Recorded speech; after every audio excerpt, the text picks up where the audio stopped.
Assalamualaikum warahmatullahi wabarakatuh.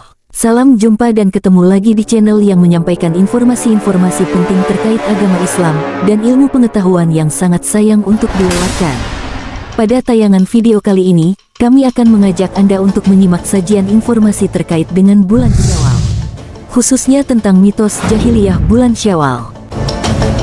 Namun, kami mohon izin untuk menyampaikan ucapan terima kasih kepada Anda yang sudah memberikan support dan kontribusi untuk perkembangan channel ini. Sekaligus mengajak kepada Anda yang baru saja bergabung di dalam channel ini untuk menekan tombol subscribe, like, dan tombol lonceng, agar Anda dapat terus mendapat informasi-informasi yang kami sajikan. Apabila informasi yang kami sajikan tersebut bermanfaat, silakan di-share kepada yang lain agar nilai pahalanya terus mengalir untuk diri kita. Sahabat channel rahimakumullah, bagi kaum muslimin, Syawal merupakan salah satu bulan di dalam kalender Hijriyah yang memiliki arti penting di dalam sejarah perkembangan agama Islam dari dulu. Semenjak Rasulullah Muhammad SAW masih berada di tengah-tengah para sahabat hingga sekarang, bulan Syawal dianggap sebagai bulan kemenangan. Namun menurut orang-orang kafir Quraisy tidaklah demikian. Justru sebaliknya, Syawal dianggap sebagai bulan kesialan bagi mereka. Oleh karena itu, sebagai seorang muslim kita hendaknya juga harus mengetahui arti penting dari bulan Syawal tersebut. Sobatku, kalau bulan Syawal dianggap sebagai bulan kemenangan oleh kaum muslimin, kita sudah paham dan memaklumi alasannya. Tidak lain adalah karena bulan Syawal merupakan bulan di mana kaum muslimin telah selesai melaksanakan kewajiban besar menahan makan, minum, dan menahan kebutuhan biologis di siang hari selama 1 bulan penuh di bulan suci Ramadan. Bagaimana bulan Syawal dianggap oleh orang kafir Quraisy sebagai bulan kesialan? Mari langsung saja kita bahas alasannya. Di dalam tinjauan historis, bulan Syawal merupakan bulan di mana Rasulullah SAW beserta para sahabat dan generasi Ashabikunal Awalun, atau orang-orang yang masuk Islam pada generasi awal, berjuang bahkan berjihad secara gigih untuk mendakwahkan Islam. Pengorbanan atas perjuangan yang mereka lakukan tidak hanya berupa harta, tenaga, pikiran saja, namun terkadang sampai harus berkorban jiwa, raga, bahkan nyawa sekalipun. Sebagaimana telah dicatat di dalam sejarah Islam, bahwasanya selama periode Rasulullah SAW berada di tengah-tengah para sahabat, telah terjadi beberapa kali peperangan yang peristiwanya terjadi bertepatan dengan bulan Syawal. Di antara peperangan yang terjadi di bulan Syawal adalah 1. Perang Uhud. Perang ini terjadi karena dipicu rasa dendam dari kaum Quraisy terhadap kaum muslimin, akibat kekalahan yang dialami oleh kaum Quraisy pada Perang Badar.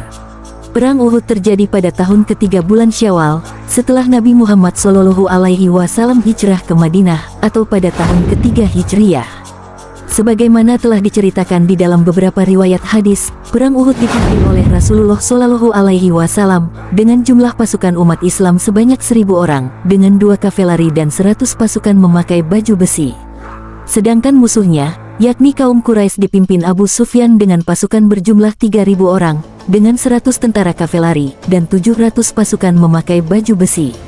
Terjadinya Perang Uhud diawali ketika Abu Sufyan berkata di hadapan para pembesar Quraisy, "Wahai Quraisy, sesungguhnya Muhammad telah mengalahkan kalian dan membunuh pemimpin-pemimpin terbaik kalian pada Perang Badar.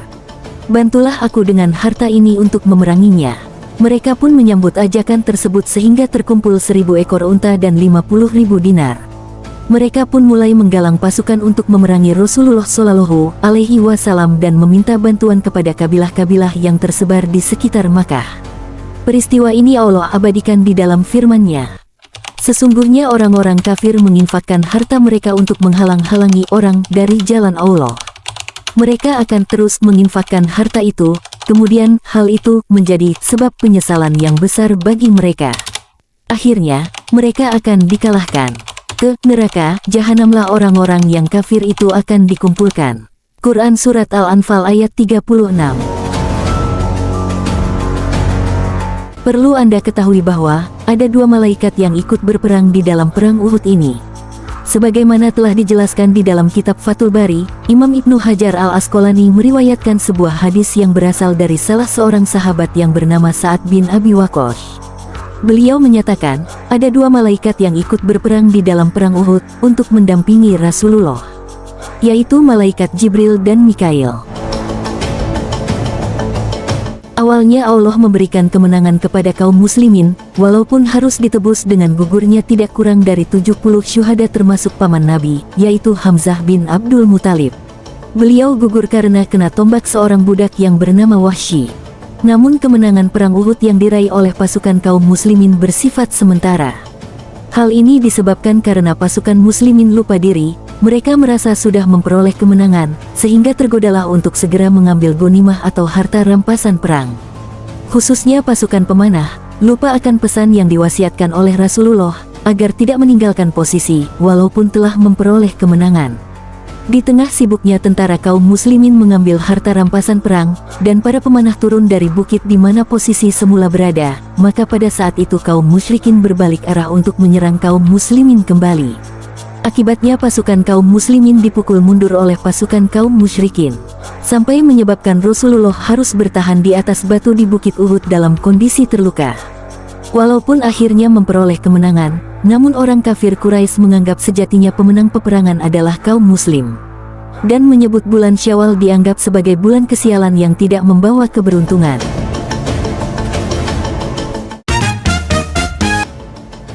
Sobat channel rahimakumullah, jenis perang kedua yang terjadi di bulan Syawal adalah Perang Khandaq atau Parit, atau juga disebut Perang Ahzab. Perang ini disebut Perang Khandaq karena strategi yang dilakukan oleh Rasulullah adalah dengan menggali parit. Diambil dari kata dalam bahasa Arab, Khandaqo, yang artinya menggali parit. Selain Perang Khandaq, perang ini juga disebut dengan Perang Ahzab. Kata Ahzab dalam bahasa Arab, artinya adalah koalisi atau gabungan. Perang Khandaq atau Perang Ahzab terjadi pada tahun kelima bulan Syawal setelah hijrah Nabi Muhammad SAW ke Madinah. Artinya terjadi pada bulan Syawal tahun kelima Hijriyah. Pertempuran ini melibatkan 3.000 umat Islam yang berhadapan dengan koalisi kafir yang jumlahnya mencapai 10.000 orang. Koalisi kafir terdiri dari orang-orang Mekah, Yahudi, dan Quraisy yang merencanakan serangan terhadap kaum muslimin.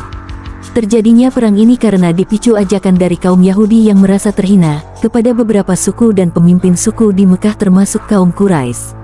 Orang Yahudi merasa terhina melihat pesatnya penyebaran Islam. Mereka juga iri akan kesuksesan umat muslim, sehingga akhirnya mengajak orang-orang Quraisy dan pendukung-pendukungnya untuk memerangi Muhammad. Kelompok Yahudi membentuk pasukan koalisi dan berkata kepada orang-orang Quraisy, "Kami akan bersama kalian, hingga kita dapat mengalahkan Muhammad. Kami datang untuk bekerja sama dengan kalian, dan menjadikan kaum muslimin sebagai musuh bersama untuk kita perangi bersama." Pucuk dicinta ulam pun tiba, orang Quraisy menyambutnya dengan semangat dan gembira, serta bersepakat bahwa Abu Sufyan bin Harb sebagai pimpinan pasukan. Ketika Rasulullah SAW mengetahui informasi tentang pasukan gabungan ini, beliau mengajak para sahabat untuk bermusyawarah. Di dalam musyawarah tersebut, ada seorang sahabat yang berasal dari Persia mengusulkan kepada baginda Rasulullah Muhammad SAW untuk menggali parit sebagai salah satu strategi perang menghadapi mereka. Sarannya itu diterima oleh Rasul, kemudian Rasulullah SAW memutuskan untuk menggali parit di wilayah utara sampai selatan kota Madinah, yaitu di antara dua gunung yang dikelilingi oleh pohon kurma. Wilayah ini merupakan satu-satunya jalur masuk yang terbuka bagi pasukan musuh. Selanjutnya Rasul membuat peta penggalian, memanjang dari ujung utara hingga ke selatan. Setiap 10 orang pasukan kaum muslim diwajibkan menggali parit sepanjang 40 meter. Setelah 6 hari, atau dalam riwayat lain, disebutkan 10 hari. Panjang parit yang berhasil digali adalah mencapai 5.544 meter. Pada titik puncak peperangan ini, Allah Subhanahu wa Ta'ala memberikan pertolongan sehingga pasukan kaum muslimin berhasil menghalau mundur pasukan koalisi Yahudi Quraisy. Sebagian pasukan yang masih tertahan di tenda-tenda karena tidak bisa memasuki kota Madinah. Banyak di antara mereka yang mati kedinginan dan terserang penyakit malaria. Peristiwa ini diabadikan oleh Allah Subhanahu wa Ta'ala di dalam surah Al-Ahzab ayat 9. Allah Subhanahu wa Ta'ala berfirman, "Hai orang-orang yang beriman, ingatlah akan nikmat Allah yang telah dikurniakan kepadamu ketika datang kepadamu tentara-tentara, lalu kami kirimkan kepada mereka angin topan dan tentara yang tidak dapat kamu melihatnya. Dan adalah Allah Maha melihat akan apa yang kamu kerjakan." Quran Surat Al-Ahzab ayat 9. Pada ayat ini Allah menganugerahkan kemenangan perang kepada kaum muslimin, yaitu dengan cara mengirimkan tentara malaikat dan angin kencang yang menggusur perkemahan pasukan gabungan Quraisy dan Yahudi sehingga mereka lari tergopoh-gopoh. Para ahli tafsir menyebutkan bahwasanya, perang Khandaq ini adalah bentuk ujian Allah Subhanahu wa Ta'ala kepada kaum muslimin, untuk mengetahui kualitas keimanan mereka. Sehingga setelah perang selesai, akhirnya ketahuan mana di antara mereka yang benar-benar teguh akan keyakinannya bersama Rasulullah. Mana di antara mereka orang-orang yang tidak memiliki pendirian atau orang-orang munafik. Bahkan akhirnya juga diketahui mana di antara mereka yang tetap berada di dalam golongan orang-orang kafir, yaitu tidak percaya kepada ajaran Islam dan tetap tidak mau bergabung bersama kaum muslimin. Sobat channel rahimakumullah, jenis perang ketiga yang terjadi pada bulan Syawal adalah Perang Hunain. Perang Hunain terjadi pada bulan Syawal tahun ke-8 Hijriah. Perang ini diberi nama Perang Hunain karena perang tersebut berlangsung di Lembah Hunain. Sebuah lembah Hunain, yaitu sebuah lembah yang menghubungkan antara kota Makkah dan Thaif. Pertempuran melibatkan 12.000 pasukan muslim, dengan 10.000 dari Madinah dan 2.000 dari Makkah, berhadapan dengan pasukan musuh yang berjumlah 20.000 orang. Perang ini terjadi pasca penaklukan kota Makkah atau lebih dikenal dengan Fatu Makkah oleh Nabi Muhammad SAW, di mana sebagian besar kaum Quraisy yang sebelumnya memusuhi Rasulullah, berbalik menjadi pendukungnya. Hal ini akhirnya memunculkan iri dan dengki dari kalangan kabilah Hawazin dan Sakif melihat kesuksesan umat Islam tersebut. Pada awalnya, pasukan muslim mengalami kekalahan karena strategi pasukan kafir yang dipimpin oleh Malik bin Auf. Mereka terkejut dan terpecah belah di lembah Hunain. Namun, Nabi Muhammad SAW memberikan dorongan moral kepada pasukannya, memastikan bahwa Allah Subhanahu wa Ta'ala akan memberikan kemenangan kepada mereka. Dengan dorongan semangat dari Rasulullah tersebut, maka semangat pasukan Islam bangkit kembali melawan musuh dengan penuh keyakinan. Meskipun mengalami kesulitan awal, akhirnya mereka memperoleh kemenangan dalam pertempuran ini. Dalam peristiwa ini, pasukan muslim mengejar sisa-sisa pasukan Quraisy yang melarikan diri dari pertempuran sebelumnya dan berlindung di dalam benteng kota Thaif yang kuat, sehingga sulit ditembus oleh umat Islam. Namun, melihat situasi ini, Rasulullah SAW memutuskan untuk mengubah strategi serangan dengan melakukan blokade terhadap seluruh wilayah Thaif. Penduduk Thaif akhirnya menyerah dan menyatakan keinginan mereka untuk bergabung dengan pasukan Islam setelah melihat kekuatan dan keteguhan umat muslim. Sahabat channel rahimakumullah, karena dari 3 jenis peperangan antara kaum muslimin dan kaum kafir Quraisy yang selalu dimenangkan oleh kaum muslimin itulah, maka kaum kafir Quraisy kemudian menyebut bahwa bulan Syawal adalah merupakan bulan kesialan bagi mereka.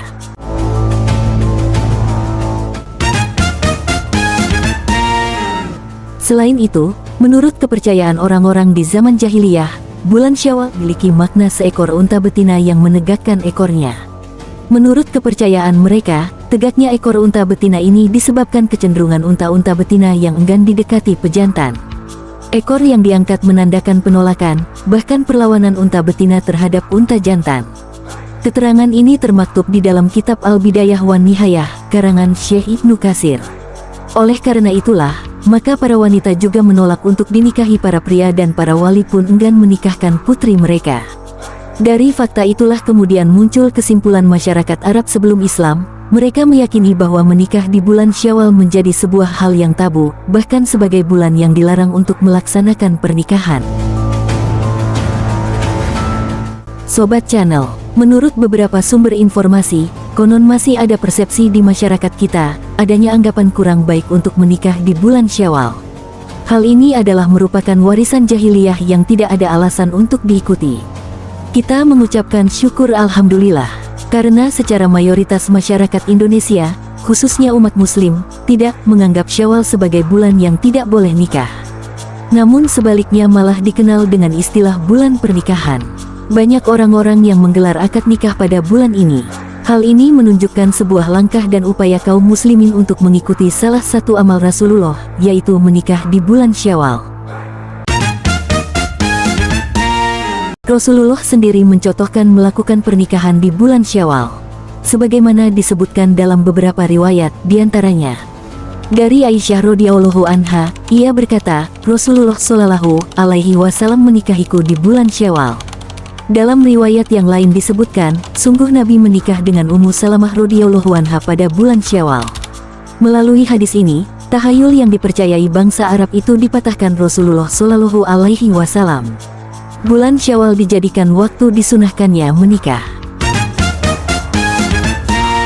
Saudaraku kaum muslimin rahimakumullah, demikian akhir video ini. Kami haturkan ribuan terima kasih kepada Anda yang telah menyimak video ini sampai selesai. Jika sekiranya bermanfaat dan perlu bagikan kepada sahabat yang lain, silahkan di-share sebanyak-banyaknya agar Anda juga mendapatkan pahala kebaikannya. Mohon maaf atas segala kekurangan. Sampai ketemu lagi pada sajian informasi-informasi yang akan datang. Wassalamualaikum warahmatullahi wabarakatuh.